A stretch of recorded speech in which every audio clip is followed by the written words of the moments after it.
Welcome to the Online Digital Marketing Podcast. We'll be discussing marketing strategies, trends, and tips that will help your business succeed in the digital age. Every episode, we'll be interviewing industry professionals and providing valuable insights on how to leverage digital tools for maximum engagement and ROI. Don't forget to subscribe so you can stay up to date on the latest trends in online marketing.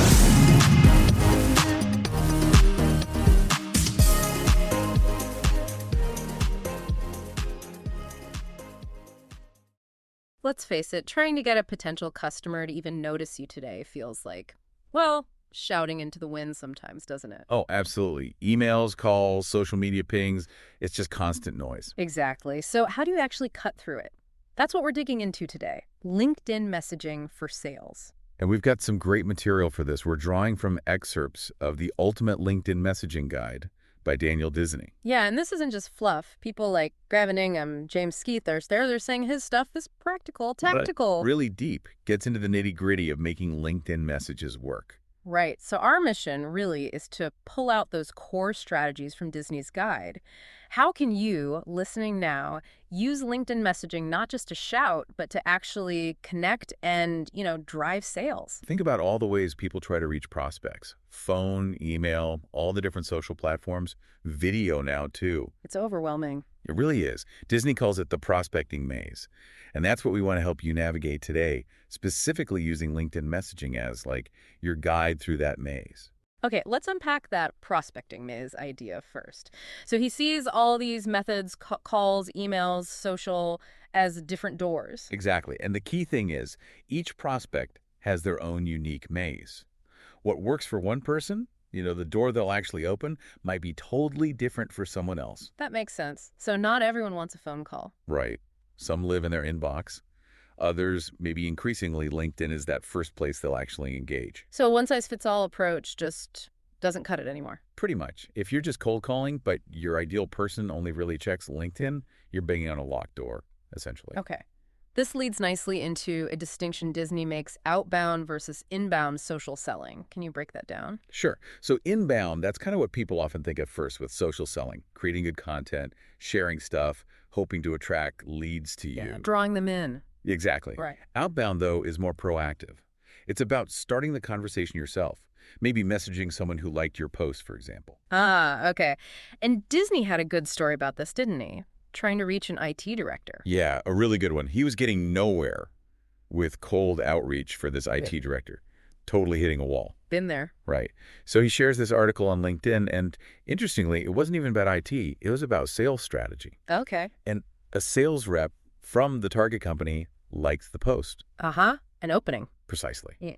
So he connected with the rep, sent a quick message, not a pitch, just, hey, thanks for what'd you think of the article? Yeah. Started a conversation. That's smart. Finding a different way in through someone who showed even a little interest. It really shows the power of that strategic outbound thinking.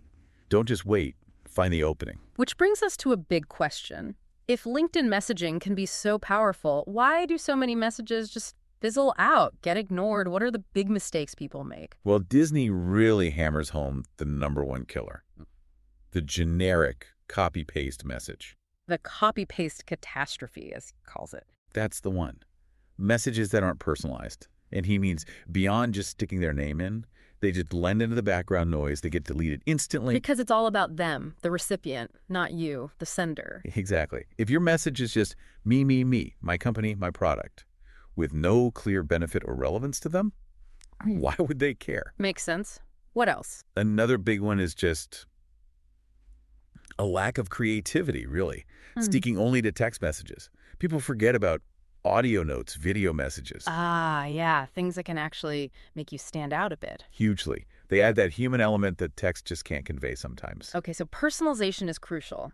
But how do we do that well? Going beyond just, hi, Sarah. Disney talks about research, doesn't he? He really emphasizes it. And he breaks it down into layers of research, which I think is a helpful way to think about. Here's that. Tell me more. So layer one is the basics. Their LinkedIn profile and their recent activity. Look at their summary, their job history, who they're connected to, recommendations, what groups they're in, what they've liked or shared recently. Okay, standard stuff, but important. What's layer two? Layer two is digging into their company's LinkedIn page and its activity. What's the company talking about? Any big news, new initiatives, gives you broader context. Right, understanding their world a bit better. And the final layer. Layer 3 is looking at other employees at the company, their profiles, their activity. This can give you even more specific clues, maybe find someone else to connect with, or just understand the team dynamics better. So if you're targeting the VP of marketing, see what their marketing managers are posting about. Exactly. It gives you more angles, potentially warmer ways in. And he makes a good point, too. The amount of research time should match the potential value of the deal, right? Absolutely. You wouldn't spend hours researching a tiny potential deal. Be proportionate.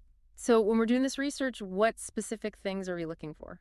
Key things are their summary, any common ground, past roles, their recent activity, what topics are top of mind for them now, what's the CEO posting about, gives you high-level strategy clues, and like we said, what are their colleagues up to? Got it. Now, the big fear for many is sounding like spam. How do we use LinkedIn messages without falling into that trap? Fundamentally, it's about sending individual personalized messages, not mass blasts. Build a connection, offer some value before you even think about pitching. Quality over quantity, always. That brings up an interesting debate Disney touches on. Should you pitch in the first message or just start a conversation? Yeah, he acknowledges the common advice is don't pitch early. But he also observes, quite insightfully, I think, that some people, especially very senior, busy execs, they might actually prefer a direct pitch if, and this is the big if, that's super relevant, clearly shows you understand their problems and outlines concrete benefits. They don't always have time for extended small talk if it feels forced. So it depends on the person and the situation, but generally starting a conversation is the safer bet. Generally, yes. Initiate a dialogue first seems to be his main thrust. And what about using in-mail versus just a direct message after connecting? His advice is, try connecting first. Send a connection request. If they accept, send a direct message. If they don't accept after, say, a week or two, especially for more senior people, Then in-mail. then in-mail becomes a good option, particularly if you have Sales Navigator credits. It's a way to reach people who are maybe more selective about connecting. Okay, timing. That seems critical, too. Once you do connect, how long should you wait before sending that first proper message? Disney gives some guidelines here based on seniority. Oh, interesting. Yeah, for C-level senior leaders, pretty quickly, like 1-2 days after they accept. Okay. For mid-level managers, maybe wait a little longer, 3-4 days. Especially good if you can comment on something they've posted or engaged with in that time. Build a little rapport first. Exactly. And for really large enterprise accounts, he suggests even waiting 1-2 weeks. Gives you more time for that deep research we talked about. Right. Map the account properly. Okay, now the juicy part, the messages themselves. Disney even talks about a 7-figure LinkedIn message. What's the story there? It's a great story. He was trying to land this massive deal, global company, hitting roadblocks with cold calling, gatekeepers, the usual stuff. So as a last-ditch effort, he finds the key decision maker on LinkedIn, sends a connection request, and it was super simple. Something like, "Hi, Sally, I'd love to connect. Kind regards, Dan." No pitch in the request. No pitch, just a simple request to connect. And apparently Sally accepted within like 30 minutes. Wow. Okay, so sometimes simple is better for the connection request itself. He actually suggests that, yeah. Yeah. While a little personalization in the request for senior people can help give context, he warns against overly long or salesy request in the connection note itself, as it can actually put people off. Concise and non-salesy often works best for that first step. Okay, so Sally connects. What was the magic message after that? The £1 million one. Here's the key bit. He didn't send the massive pitch deck via LinkedIn message. He sent a brief conversational follow-up message and then asked for her email address to send over the detailed information. So use LinkedIn to start the chat, then move the heavy details elsewhere. Exactly. The goal of that first LinkedIn message after connecting was just to open the door, start the dialogue, and get permission to take it to a more appropriate channel like email. That's a really crucial takeaway. LinkedIn for the handshake, email for the deep dive. Pretty much. And he says that principal conversation first, then move channels is behind that big deal and all the templates in his book. Speaking of templates, he includes 25 of them, right? All focused on personalization. Give us a flavor of those. Yeah, quite a few. There are ones for introductions that lead with potential ROI, tailored for senior people like saving recruitment costs. Okay, benefit-led. Right. Templates, using video messages to stand out. Ones for offering valuable content, like an ebook, no strings attached initially. Building goodwill. What else? Templates for being really honest and upfront about being in sales, but confident you can help. Referencing a competitor they might know. Asking a direct question about achieving a specific ROI. Even ones leveraging the fact they viewed your profile. Offering content for feedback. Or a do-your-research message that explicitly shows the effort you put in. Sounds like a really practical toolkit. Now, we mentioned audio and video. Disney seems really keen on audio voice notes. Why? Well, the stat he shares is pretty surprising. Only about 6% of salespeople are apparently using audio notes on LinkedIn. 6%? Seriously? Yeah, and even those who do, don't send many today. So it's this huge untapped opportunity to sound different, more human. Wow. Okay, for the 94% listening who haven't tried it, how do you actually send one? Is it complicated? Not at all. It's right in the mobile app. When you go to message someone, there's usually a little microphone icon next to where you type. Just tap and hold that to record. Simple as that. Okay, so what makes a good audio message? Any tips? Practice helps, especially at first, to get comfortable. Tone is huge stand-up, maybe smile, sound engaged and energetic, not monotone. Right, convey personality. Definitely. Keep it short, 30 to 60 seconds is a good range. And crucially, keep the focus on them, their needs, their world, not just your pitch. And when would you use one? Just for prospecting. He suggests loads of uses. Prospecting, yes, makes a great first impression. Following up after a call or email adds that personal touch. Even later stages, closing, or just checking in with existing clients, build stronger relationships. As long as it's relevant and the tone's right. Always. Tone and relevance are key. Does he give script examples for audio too? He does. Things like a planted seed message, just introducing yourself briefly, profile research, referencing something specific you saw in their profile, referral, mentioning a mutual connection, offering resources, referencing a prior call, lots of scenarios. But again, they're starting points, not scripts to read word for word. Absolutely not. You have to personalize based on your actual research for them to land properly. Authenticity is vital. Makes sense. Okay, let's switch to video messages. Another format Disney pushes. Yeah, he argues video is increasingly important to actually be seen and heard, cuts through the text clutter, lets them put a face to the name, That human connection again. Exactly. Yeah. And he talks about his own experience sending thousands of personalized video messages, getting really high response rates, great ROI. He's clearly found it works for him. So what are his top tips for making video messages effective? Okay, number one, say their name right at the start. Grabs attention immediately. Good tip. Wipe your camera lens. Simple, but makes a difference. Maybe use a little whiteboard with their name or company logo. Nice personal touch. Oh, I like that whiteboard idea. Yeah, it shows effort. Look at the camera lens, not yourself on the screen. Creates eye contact. Don't go in super hard with the pitch right away. Build interest first. And always reference their profile or something specific you found in your research. Show you've done the work. Does he give video stripped examples too? Yep. Similar themes. The whiteboard video obviously uses that prop. The research reference video talking about their content or company news. The LinkedIn profile video, where you might even screen share their profile briefly while talking. Again, all about demonstrating that specific interest and effort. Okay, so you sent your amazing personalized message, text, audio, video, but crickets. Not everyone replies. What then? What's the advice on follow-up? Persistence, but smart persistence. He basically says, you're a salesperson, your job is to hunt. Haha, right. Don't give up easily. Exactly. If LinkedIn doesn't get a response, try email, try the phone, maybe even send something physical if it makes sense. Re-engage with their content on LinkedIn later. Don't just send one message and walk away. Stay professionally persistent across channels. Right. And he makes the point that while LinkedIn is great for that initial contact, like an instant message, Yeah. most serious B2B conversations need to move off LinkedIn eventually. Email, calls, video meetings, face-to-face. So LinkedIn opens the door, but the real conversation often happens elsewhere. That's generally the case for bigger deals, yeah. Though he does acknowledge some sales are now closing entirely on LinkedIn, but it's not the norm for complex B2B yet. Okay. All this great outreach means nothing, though, if you don't have a pipeline, right? Disney really stresses this. Oh, massively. Yeah. Pipeline will always be king. That's his mantra. You need consistent opportunities flowing in. And he points out common pipeline mistakes. Yeah, several big ones. Not having enough opportunities in there is the most basic one.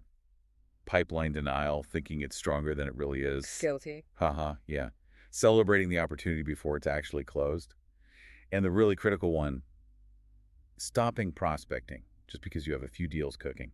that temptation to ease off when things look okay. It's a killer for long-term success. Right. You have to always be prospecting, always refilling that pipeline. For every deal you close, you need new ones starting. Makes total sense.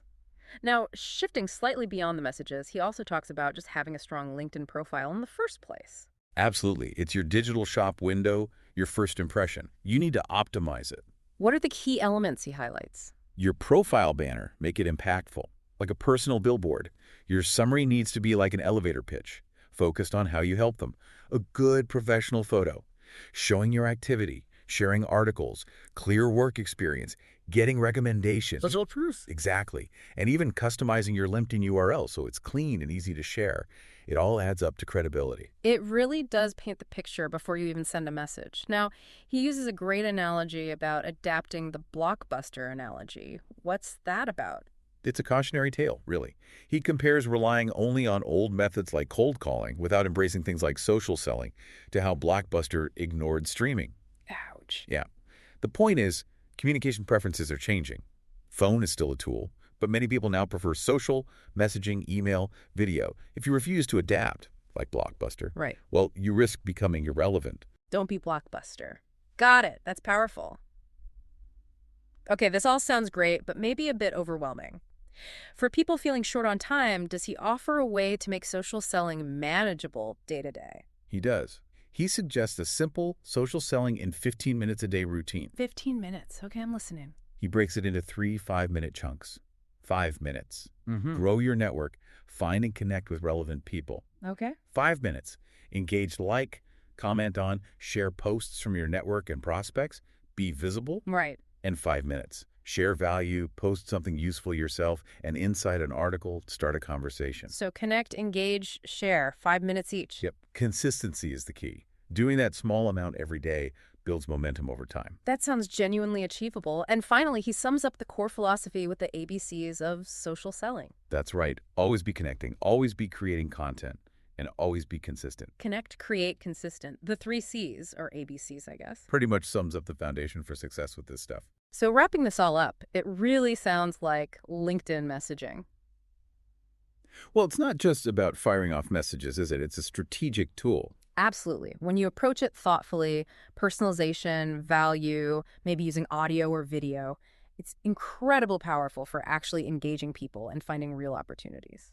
Moving beyond just text, beyond generic blasts, and making it human, making it relevant. That's the essence of it, using LinkedIn strategically to make real connections based on understanding their needs. So maybe take a moment, you listening, think about your own outreach. Where could you bring in some of these ideas? More research, trying audio, being more consistent. Definitely worth reflecting on. And here's a final thought to leave you with. We still live in a world dominated by text, emails, written messages. But what unique opportunities, what edge might you be missing out on by not fully using the more human, engaging power of audio and video in your LinkedIn strategy? Something to think about. And if this deep dive got you thinking, definitely check out Daniel Disney's full guide, The Ultimate LinkedIn Messaging Guide, or look into other resources on social selling. It's a constantly evolving space, but the principles of connection and value remain key. Ready to take your online business to the next level? Subscribe to our digital marketing podcast and then join our Accountability for Success Mastermind. With expert advice from industry leaders, you'll gain knowledge and insights that will help you succeed in today's digital marketing world. From social media strategies to search engine optimization, we have all the tools you need. Learn from successful entrepreneurs and take control of your online success. Join the Accountability for Success Mastermind now at bit.ly/AFSM podcast.